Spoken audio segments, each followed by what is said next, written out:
together again for worship on Sunday morning at 10:30. We invite you to come and be a part of that. We are using social distancing protocols.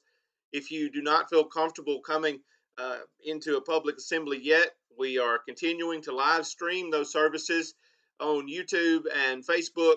And of course, on Wednesday night, we're still live streaming our Bible study at 7 o'clock.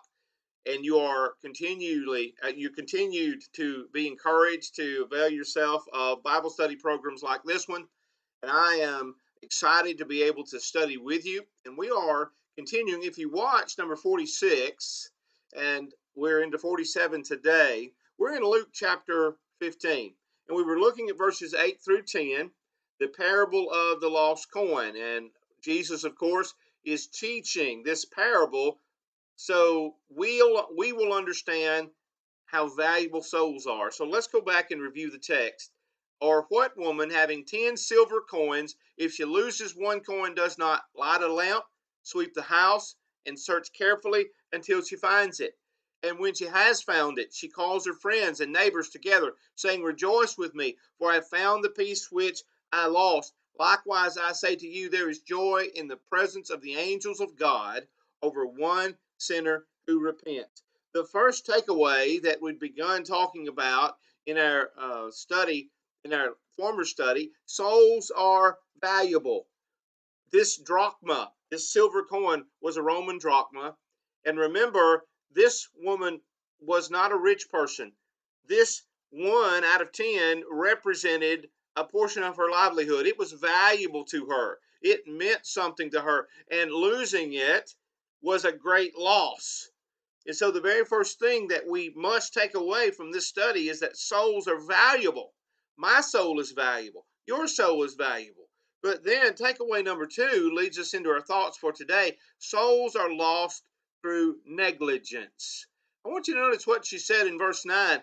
And when she had found it, she called her friends and neighbors, saying, Rejoice with me, for I have found the piece. Watch this, the piece which I lost. Now, back to the former verse.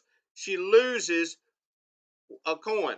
Okay, all of us have been in situations in our lives where we have lost something that was that contained so much value for whatever reason that its loss was going to create some major consequences, and there was some panic there. And remember, we talked about in our last study that this Greek word carried with it that urgency, that loss. But notice she said, which I lost.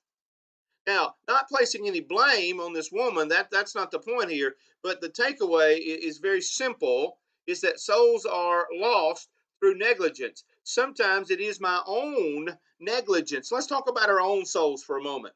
Sometimes my soul becomes lost.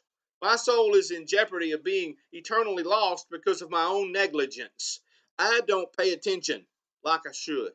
I don't pray like I should. Now, again, we're trying to understand the lesson here. This woman lost a coin. Have you ever lost something that was going to be a major pain if you didn't find it? That was so valuable that it was going to be consequential.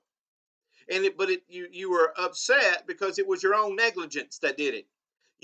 Or that caused it. You lost it. It's on you. So think about that for a second. That lesson is here in this text. I can be negligent with my own soul.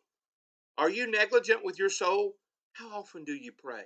How often do you study the Word of God? How often do you spend time allowing God to fill you up to the point that the world just simply has no place? The devil will have to hunt high and low to find a place into your heart. Why? Because it's so full of Christ. See, that's the point here. But also, as our time runs out in our study today, think about other souls. Are there those around you who need your compassion, need your attention, need your encouragement?